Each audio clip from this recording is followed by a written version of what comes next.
Okay, so this is the arm swing that I coach, my preferable arm swing. Okay, it's more of a circular arm swing.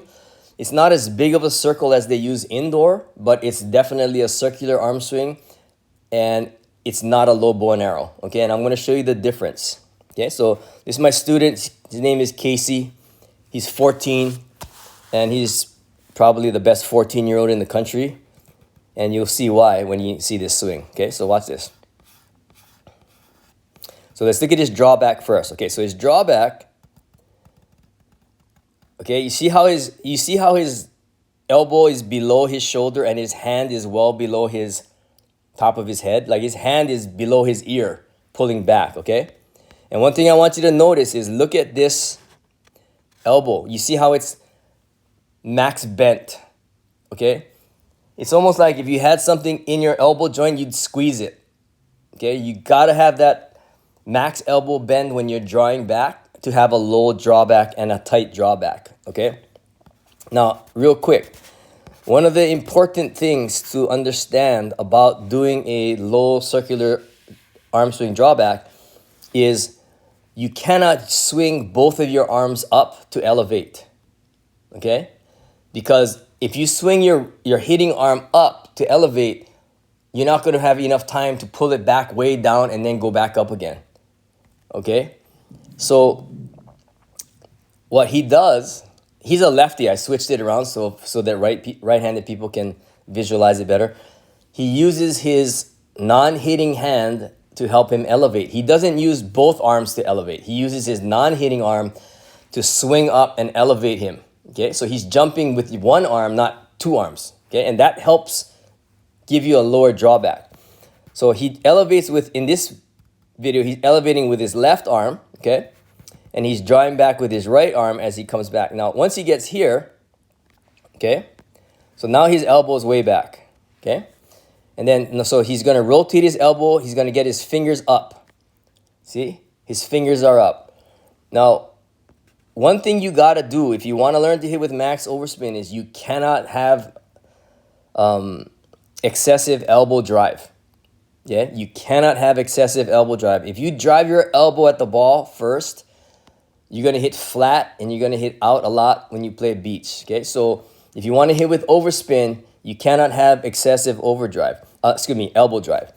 And from here, if you watch him, okay, so his hand stays higher than his elbow the whole time. Watch this. So you can see here, right? This is his elbow. Obviously, his hand's way above his elbow here. Watch this. Next frame, boom. This is where his elbow is, right? You can see his hand's above his elbow. Next frame, boom. His elbow's here. His hand is way above his elbow, okay? This allows him to lead with his fingers and get over the top of the ball, okay? Boom, he hits the ball, okay? And then he gets over the top of the ball, drives his finger over the top of the ball as he hits it, okay? Now, the other thing I want to talk about is his left hand. Okay, so this shot, he's going hard angle on this swing. Okay, so he goes up, right? His left hand can be a little bit wider. His left arm, it's okay to be wider if you're hitting sharp angle across the body. Okay, because you got to open up your shoulders a little bit to where your target is. Yeah. If this was trying to hit line, that left arm position would be terrible. Okay, but because he's hitting crossbody sharp angle, this is fine. And what happens is once he gets to here, he's pulling his left arm in to be in front of his body by impact. You see that? And you see how tight his left elbow gets to his side by impact? And even through impact, he's pulling in even more. You see how he's pulling his left arm into his body as he hits this ball? So that's allowing him to use his core to help accelerate his hitting arm and his hitting hand through the ball. By pulling in his left hand, it helps him get his right hand going out faster, okay? And that's pretty much it. So if you look at this, I'll play it in slow motion so you can kind of see. And this kid has crazy timing. We work really, really a lot on hitting the ball on the way up and at the top.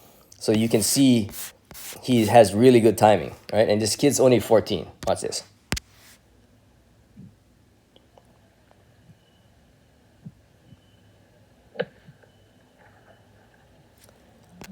Beautiful swing. Okay. Now, the other thing I want to talk about is, for me, it's important that your arm is in continuous motion. When you leave the ground, your arm cannot pause at any time during the swing, typically, because if it does, you're going to hit on the way down. And this kid jumps high, and he still has a continuous motion arm swing. So I'm going to go frame by frame through his swing, and you can see that every frame is moving. Okay, wait, get to the ball. Okay, from here, watch this. Every frame, his hand is traveling along the path, and there's no pause. See that? Every frame, it's moving. So that's what I call continuous motion arm swing. And it's crucial. So many players think that they got to pause in the air and then hit. No way. If you pause in the air, you're guaranteed to hit the ball on the way down unless you're jumping like, 30 inches off the sand. Then you can pause a little bit in the air and then you can hit if you want to, yeah? But if you're not jumping 30, like if you're jumping 12 inches off the sand, your arm swing better be moving fast and it better not stop. Otherwise, you're always going to hit the ball on the way down, okay? So again, this is a really good example of a circular arm swing.